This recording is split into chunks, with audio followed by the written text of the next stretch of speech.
고린도후서 한번 보겠습니다. 12장 7절에서 10절 말씀입니다. 7절에 10절. 다침문의 비밀이라는 제목으로 한번 말씀을 나누겠습니다. 한 절씩 한번 읽어보겠습니다. 여러 계시를 받은 것이 지극히 크므로 너무 자만하지 않게 하시려고 내 육체에 가시 곧 사단의 사자를 주셨으니 이는 나를 쳐서 너무 자만하지 않게 하려 하심이라. 이것이 내게서 떠나가게 하기 위하여 내가 3번 주께 간구하였더니 나에게 이르시기를 내 은혜가 내게 족하도다. 이는 내 능력이 약한 데서 온전하여짐이라 하신지라. 그러므로 도리어 크게 기뻐함으로 나의 여러 약한 것들에 대하여 자랑하리니 이는 그리스도의 능력이 내게 머물게 하려 함이라. 그러므로 내가 그리스도를 위하여 약한 것들과 능력과 금핍과 박해와 공고를 기뻐하노니 이는 내가 약한 그에 강합니다. 아멘.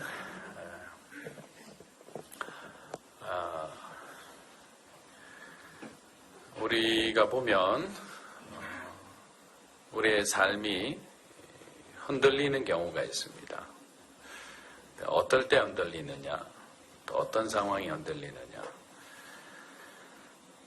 첫 번째는 사람에게 흔들리는 사람들이 있습니다. 사람의 영향을 많이 받는 사람들이죠. 그래서 좋은 사람이든 자기에게 좋지 않은 영향을 준 사람이든 마음에 오래 남아있는 사람들이 있습니다. 좋은 영향을 끼친 사람은 또 그 사람에 대한 뭔가 이렇게 깊은 감동과 감사함을 가지고 인생의 어떤 롤 모델로 삼으면서 살아가는 사람들도 있어요. 반면에 나에게 상처를 준 누군가가 있다면 벌써 10년, 20년, 30년 전의 일이라도 내 마음에 마치 원한을 품은 것처럼 그 사람하고 비슷한 모습을 가지거나 말투를 가진 사람을 보기만 해도 내가 편견을 갖게 됩니다. 선입견을 갖습니다. 그게 사람에게 자유하지 못하는 그러한 사람의 전형적인 그런 상태라고 볼 수 있습니다. 그래서 좋은 사람과 함께 있으면 엄청난 시너지가 나는 사람들이 있어요. 그런데 자기하고 다른 사람하고 함께 일을 하거나 아니면 뭔가를 공동으로 하게 될 때 오히려 마이너스적인 영향을 받을 때가 많이 있습니다. 조금 더 들여다보면 내 안에 이기심이 있는 거죠.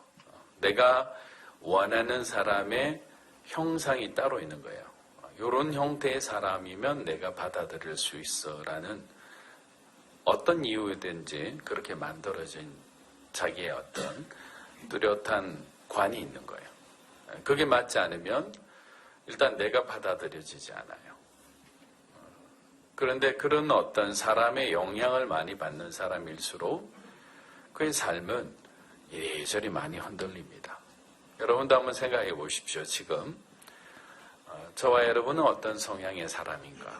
나는 사람의 영향을 좀 별로 받지 않는 좀 자유로운 스타일인지 아니면 정말 굉장히 영향을 많이 받는 스타일인지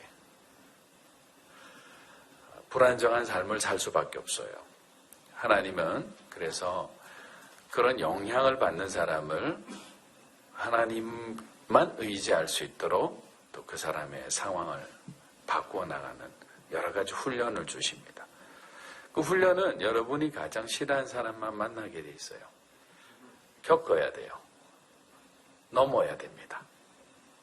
다른 곳을 간다고 해서 자유로울까?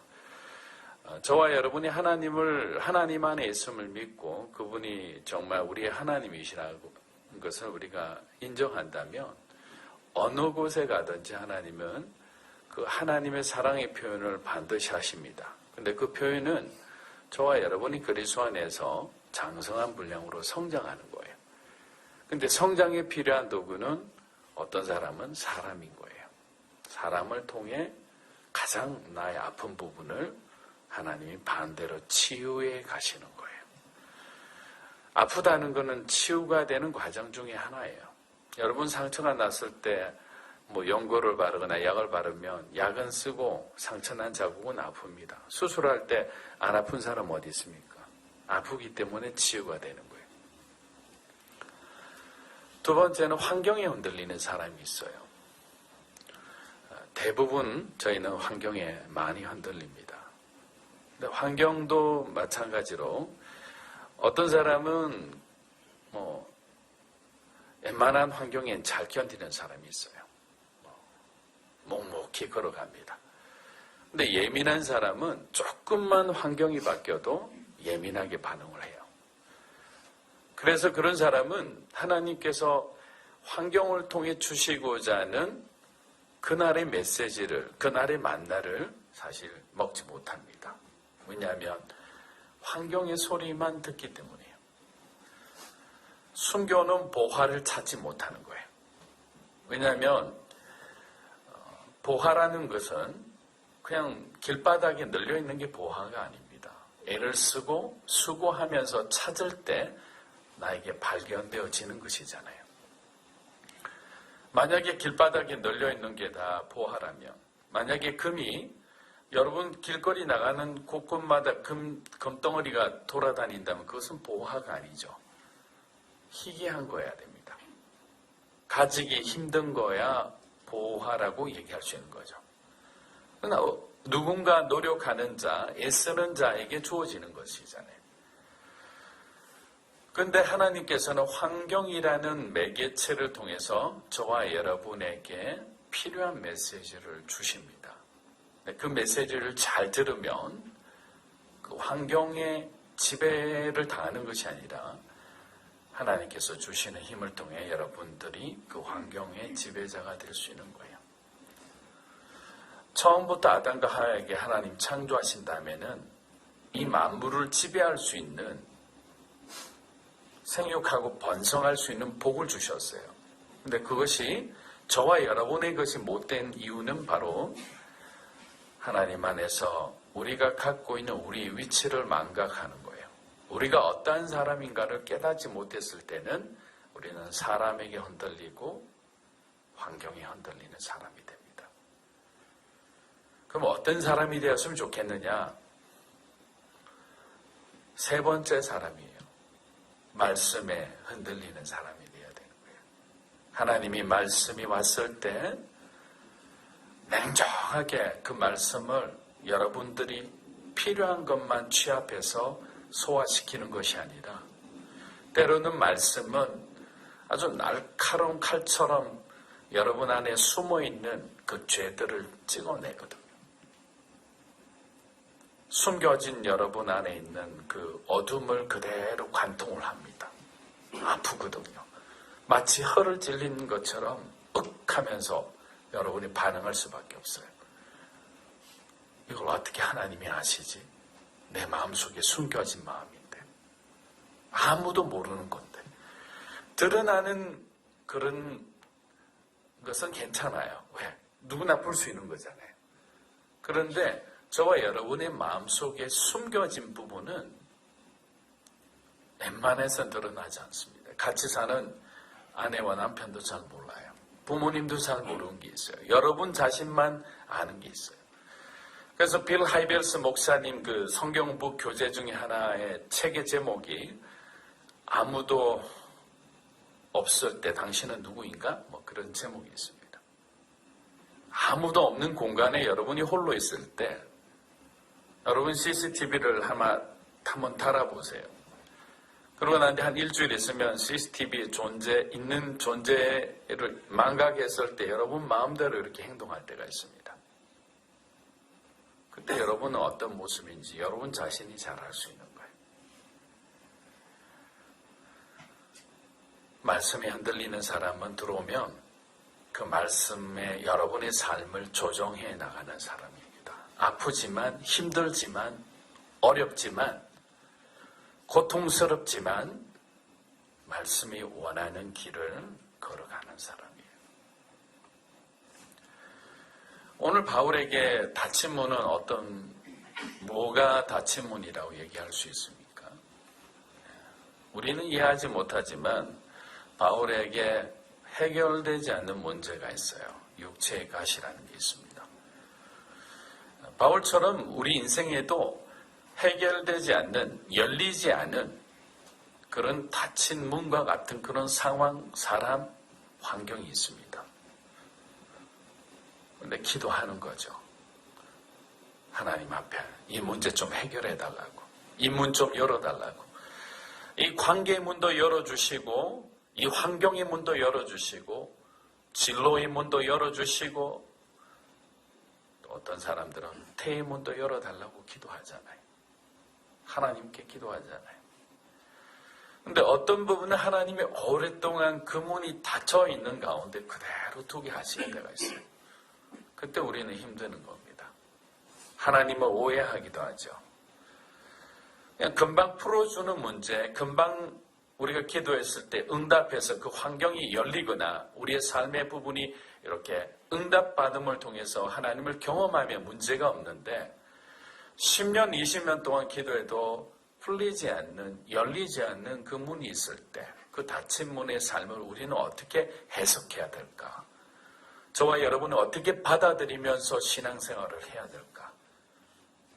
그리스도 안에 있을 때 하나님께서 약속하신 수많은 것들이 있는데 두세 사람이 모여서 내 이름으로 기도하라, 구하라, 두드려라, 찾으라. 많은 약속의 말씀이 있는데 왜 이 부분은 하나님께서 허락하지 않으실까? 그토록 기도했는데 내가 뭔가 잘못했나? 내 삶에 뭔가 하나님이 기뻐하시지 않은 부분이 있나?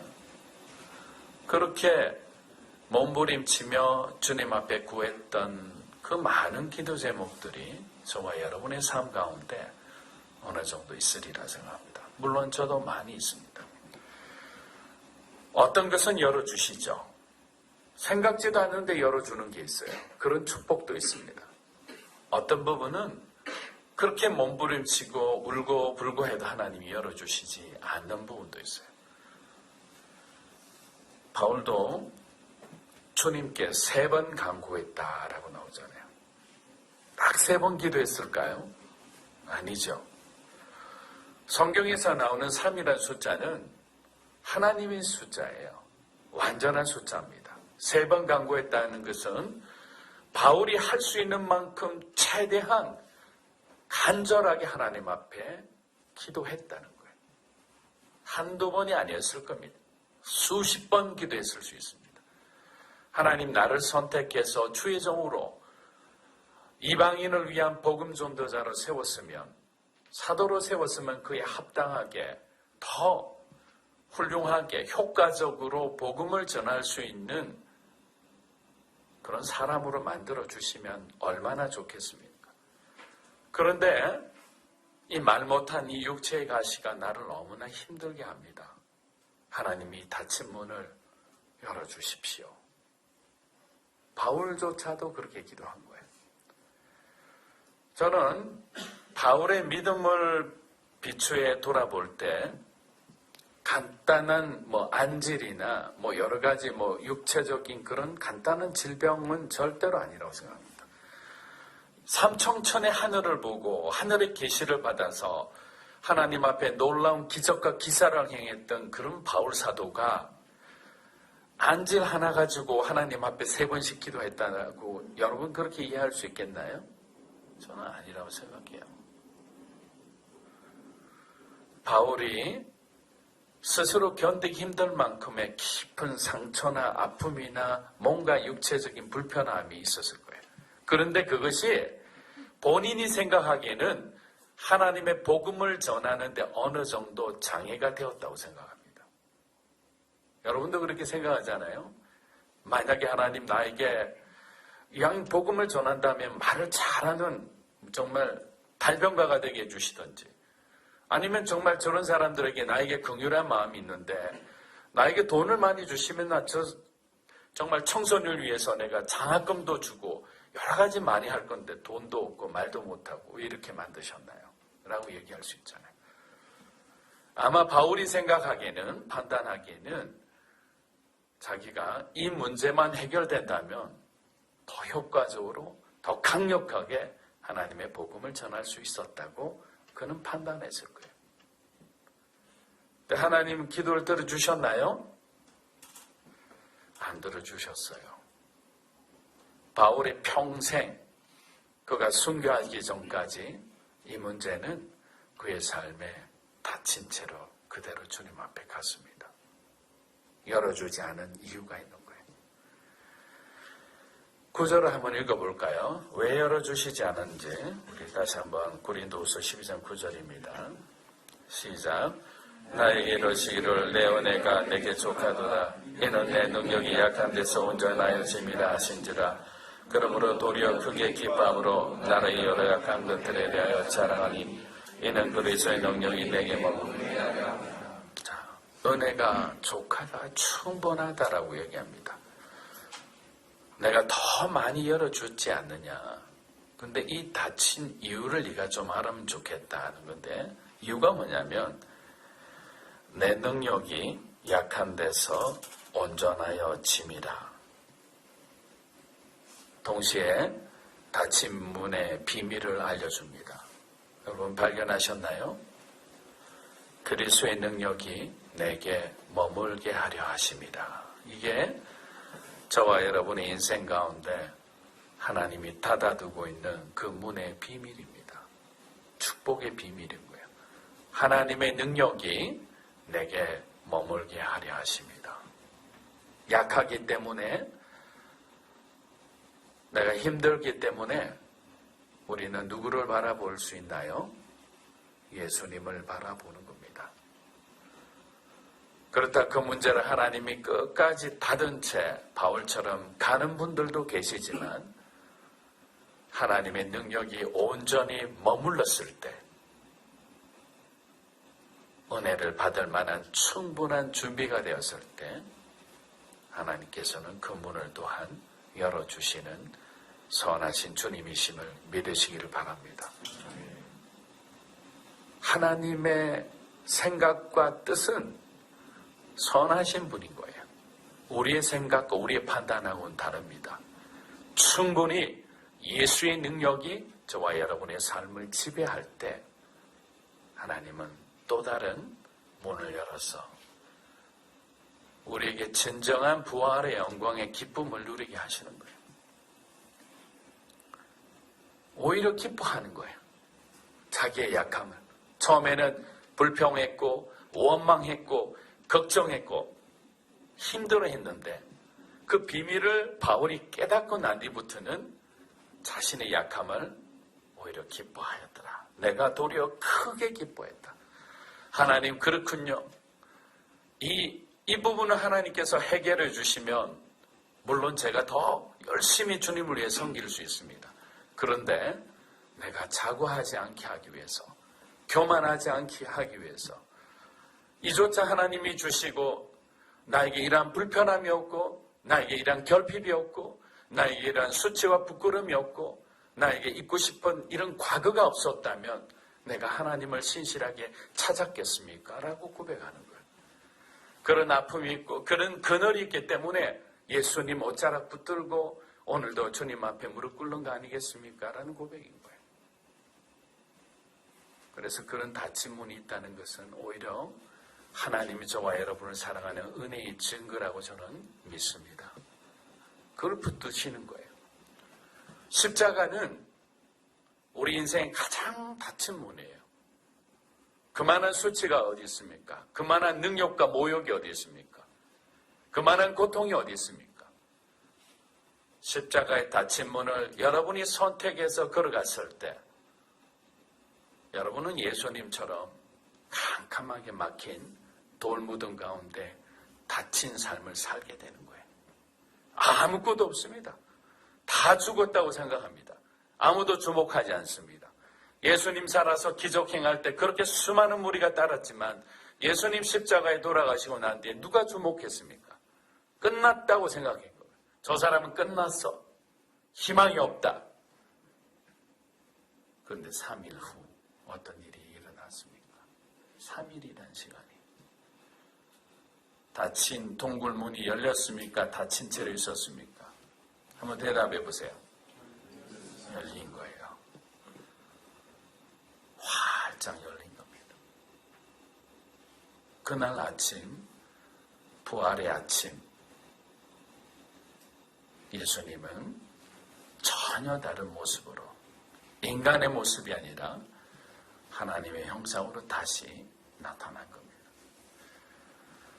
십자가를 지고 가는 삶, 그런 사명의 삶, 부르심의 삶은 때로는 저와 여러분이 인생 가운데 닫힌 삶과 같은 그런 환경을 줄 수가 있어요. 그런 사람을 보내줄 수도 있습니다.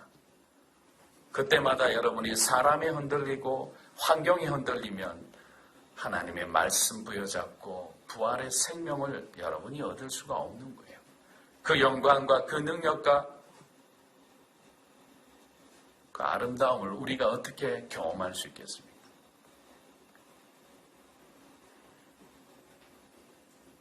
한 구절만 더 보고 우리 말씀을 정리하겠습니다. 고린도후서 4장 우리 9절에서 11절 한번 보겠습니다. 고린도후서 4장 9절. 자, 다 함께 읽어보겠습니다. 시작.